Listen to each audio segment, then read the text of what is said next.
Clonal hematopoiesis and somatic mosaicism more broadly really continues to be a very active and vibrant area of investigation. As we learn more about how genetic changes occur over the course of life and what sort of health conditions that those predispose to and interact with.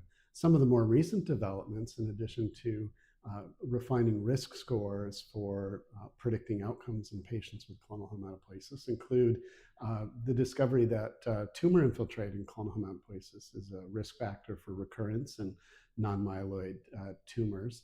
So that was an exciting development. We've also learned more about in mouse models just how these clones evolve and what some of the drivers of those are. In addition, there are an ever increasing number of driver mutations associated with clonal hematopoiesis. So really a lot going on in this field.